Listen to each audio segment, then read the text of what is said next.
Hello again. As many of you will no doubt be aware, June is Gay Pride Month. 4 weeks or so when we celebrate homosexuality in all its varied manifestations. If I sound less than enthusiastic about the prospect, there is a reason. First, let me direct viewers' attention to the thumbnail to this video. It shows Gay Pride t-shirts for little children, part of the George brand of clothing produced by the Asda supermarket. It is not enough these days that adults can be urged to show their keenness on sodomy and so on. The local police, by the way, have today wheeled out their cars with rainbows on them. It is now seen as vital that children too be inducted into the world of same-sex attraction. It is here that I draw a line in the sand, and I shall explain why. I have very conventional views on a lot of things, which is to say that I think that some things are right and others absolutely and unconditionally wrong. Theft and lying, for instance, I feel are wrong. That does not mean that I dislike liars and thieves.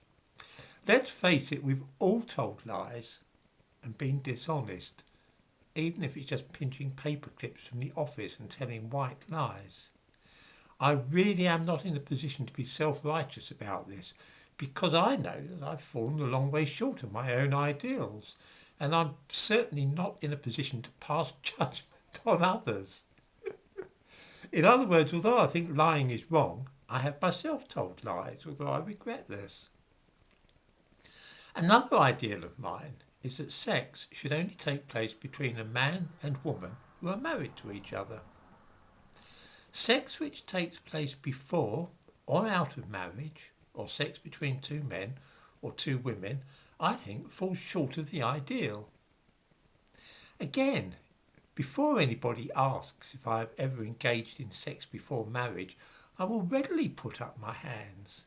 I have not, in other words, lived up to my own ideals.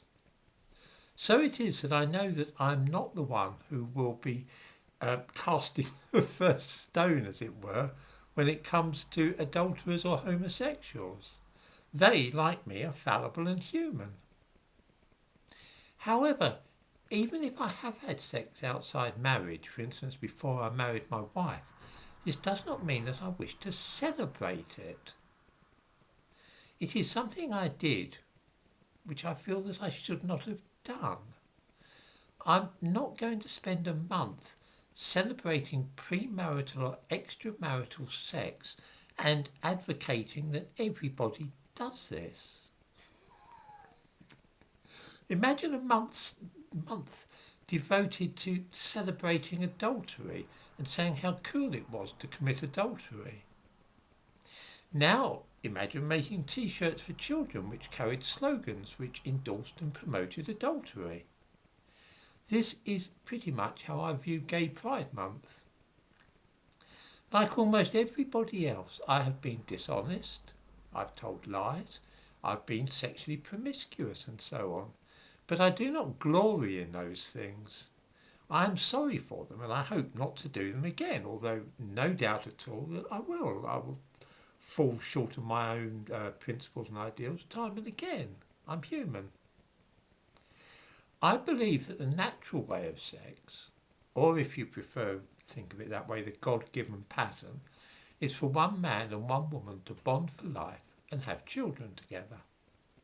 Of course, many people won't manage that, and there will be divorces, adultery, homosexuality, premarital sex, and all the rest of it. We're all human.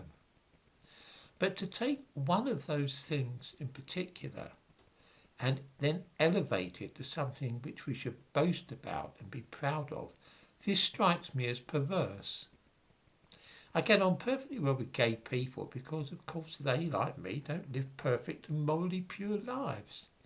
I need to worry about my own shortcomings, not other people's. But when I see children being urged to celebrate homosexuality, that is another matter entirely.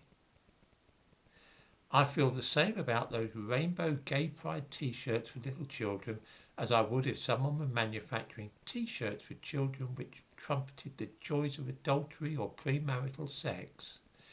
I disapprove of dragging children into our adult world of shortcomings and trying to persuade them that this kind of thing is wonderful and something to aim at, rather than something to be avoided if at all possible.